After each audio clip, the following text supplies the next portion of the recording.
Do you think there was a place for it at that time, that this was kind of where that mix and blend starts to develop, almost gets a little looser, gets a little...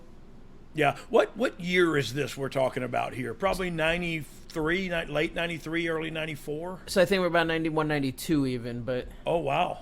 But you could be right. Yeah, Steve, I don't think that's right. I don't think that's right. There's a couple of things that are on the internet about me that are wrong. Like once I was in Smoky Mountain, I never went back in the Marine. Like I was out of the Marine Corps, and I got out in '93. So I was out of this. Had to be late '93, early '94, something like that. Okay. And if I'm wrong, you can hit the bong resin and the. No, that's all right. In the biz, they would say you have good stroke on that one. Oh, like Billy Squire. That's a blast from the past, right? You remember that song, Stroke Me, Stroke Me? So I used it in a bit once. We had a wrestler... when you were producing porn? No, actually in a wrestling thing. We had a wrestler named Haynes Classic, and he was an underwear model, and the bit was he broke into the rich wrestler's house, and like we watched it all through the security cameras of the house, but when he goes into the rich dude's bedroom, he ends up having a little session on the dude's bed by himself, and I have this stroke me going as you just see him rock it and throw. It's just this phenomenal. Is a family show, dang and then he hears the guy coming, so he jumps into the guy's closet. I went to the R. Kelly Trapped in the Closet, and YouTube flagged me on the copyright for that one. So. Wait, he heard the guy coming?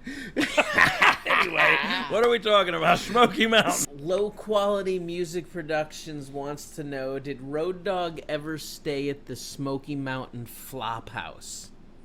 Yeah. And I don't even know where you're talking about, but of course I did. I stayed in all kind of houses. I think flop is just keyword for meth or crack. I'm not sure. But yeah, no, look, we had some great hotels and great accommodations from sponsors and people that would put us up and let us stay for cheap. And a lot of times my brother Scott and Steve would take a tent and fishing poles. And while they were up there, they would literally camp out and fish and stuff during the day. And a lot of guys actually did stuff like that back then. Because you were on the road and you were away from home, and what are you going to do? And you got to save money, and so that was actually a cool thing. You get to go camping and then wrestle by night. You know what I mean? Low Quality Music Productions also wondering if you had a favorite match from your Smoky Mountain days.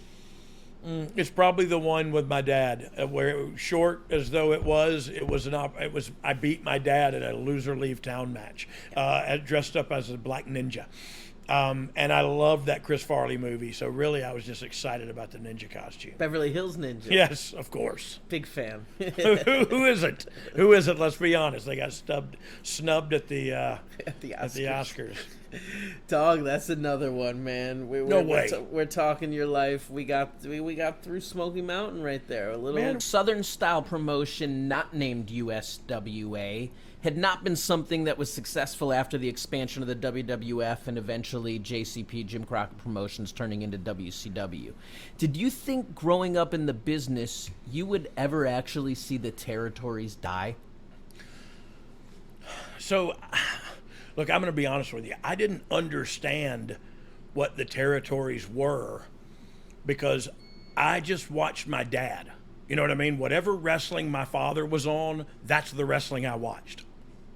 So and look, just because I grew up in the business, my dad never, we weren't allowed to go around in the dressing room and stuff like that. I had no idea what was going on. I was terribly sad when all of my brothers got to break in Southeastern or Continental, and that was no longer there for me. However, that was my reality. I was coming into the business when all that was happening. And so did I have a match in 1989 and a couple in 1990 and you know what I mean? Yeah. So I was in the business then, but I wasn't a full-time professional wrestler / sports entertainer at this time.